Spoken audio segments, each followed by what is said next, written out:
Good morning, everyone. Intending you are well. Just coming on today to talk about fear. Fear in terms of our physiological, psychological, physical expression. It was brought to my attention this morning while streaming in the shower that we tend to carry around weight that doesn't belong to us because it's been shifted through our interactions, through our diet, and is through the way our body and spirit processes everything together. So I am going to be using a little of my scientific understanding with my spiritual wisdom to help you all. Let's try to reprogram the way we respond to external things that may be perceivably threatening. So I have my notes here.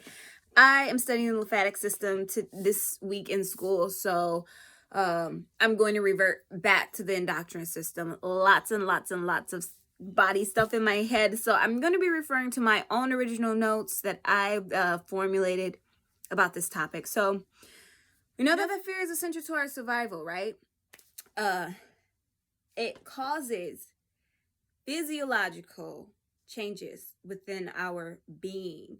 And we know that just for life in general, where there is a cause, there is effect. There has to be when energy is moving, it moves other energies because the systems in the body, they depend and are intercorrelated with one another. One thing changes another. I wanted to first start with how our bodies take in fear. I want to say that in the world today, we are programmed. Everything is supposed to be a fear.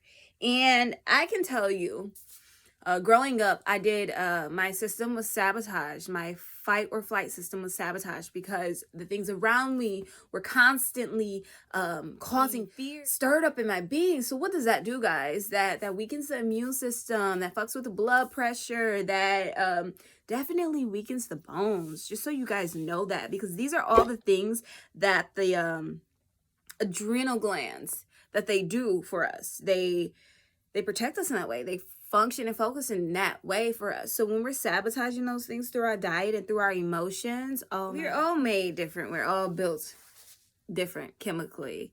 So I know that some of us experience different things in our body when we experience fear. Some people get very sick to their stomach, where they're either coming up one way or the other. Literally hyperventilate, pass out, cry, just extreme in their emotions. This is because the body is trying to protect and defend itself. It's really unfortunate that we are in a world where the diet does not promote our well-being. And I'm always, forever and ever, amen, going to go back to the diet, because that is like another one of my oracle cards. Feed the flesh and function best. You guys, we have to be in alignment with the energies that will help light us up, make our vibes be high, right? I'm going to revert back to the body systems now. So in the first chakra, that root chakra, family, stress, how we show up in the world, really, our sexual energy, and the fight or flight is there. We must be grounded, rooted in something imminent, intangible, unlimited. And that all means just something in spirit. Your values, your beliefs. Those are the things that will help you release fear. What you believe in is everything. It creates and shapes your world. So at the base of the spine, where the first chakra sits, all those nerve endings, just imagine tingling up and down the spine, if you can imagine. So this is where all the sensitivity and receptivity exists in our being. Those electrical impulses are there. So how are you regulating your sensitivity and your receptivity? That's the first question. And that deals with the sympathetic nervous system, right? That is the gas pedal. That's the go, right? How are you pushing the gas? Are you like, pedal to the metal, let's go? Or, you on cruise control? How do you feel like you are handling that gas pedal, because we're programmed.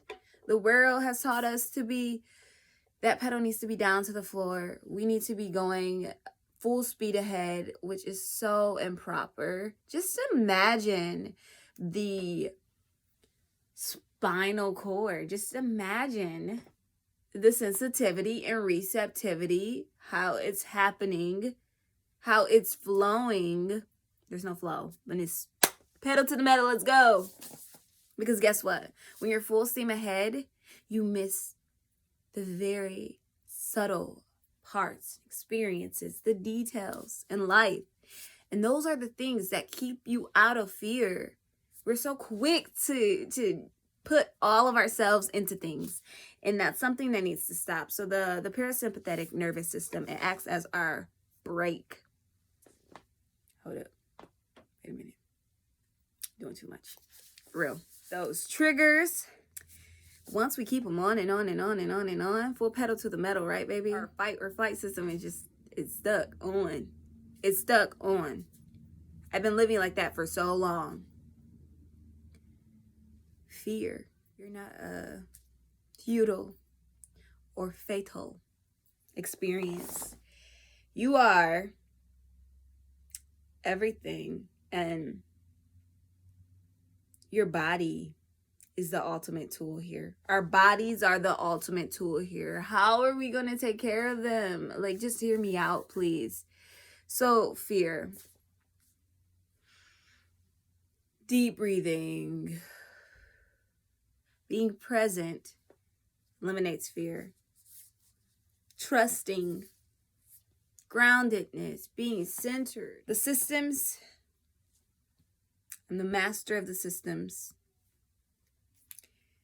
We can't let triggers, everything outside of us, we need to let go of. It's not real.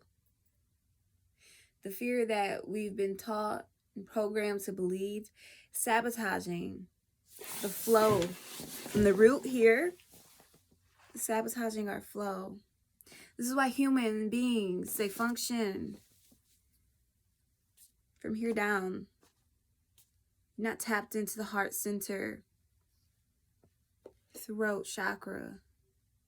Just spewing things. No balance can be attained through that. We have to understand that the hypothalamus, one, is a command center back here. It's the command center that it triggers our emotions, right? And then two, the pituitary gland in the nervous system is all tied into the endocrine system. Our hormones.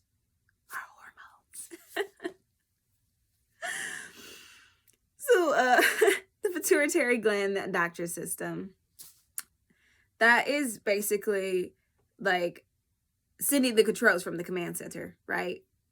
You guys don't have to know about science to know about the way your vagina or your penis or your stomach or your heart or the way you express when you talk, how your throat vibrates when you're expressing your energy. You don't need to understand science, but I'm so passionate about science and the scientific aspects of our spiritual ties to this human body. You can't have science, which is the body, without spirituality. The energy centers. We gauge in which how we express or receive our other energies, our emotions, our energy in motion. The mind is a beautiful place to try to start because man is mental. That's how we heal. We heal pulling energy up. You guys have to stop thinking of releasing as going out because, that is release, but for us, we need to understand that our energy is pulling up, and that's the way we should always be functioning and focusing. I don't know if this video gave anyone some clarity, but all I'm asking you to do is be present and be aware and be patient with all of this, you know. I had to learn myself, and I had to understand there's so much more. There's so many things interacting with us in this very moment and always, and we're so closed off to it. We can't receive. You can't receive.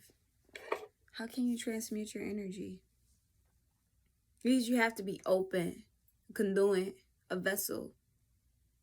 You have to be empty for things to flow. There can be no stagnant energy. To me, emptiness is like the ultimate presence from which you can flourish, essentially. Because there's a knowing that I am this cup and I have so much space to become more full. And when that fullness, it seeps over and overflows, it's going to others. You know what I'm saying? My light so bright is what it's doing. My spirit, I feel every day in my heart and in that root chakra. Energy is that always, every day. And I'm just like, wow. I want us all to be that way. I want us all to have infinite, unlimited power. Pure power. And that's my blessings and bliss for today. You guys be well.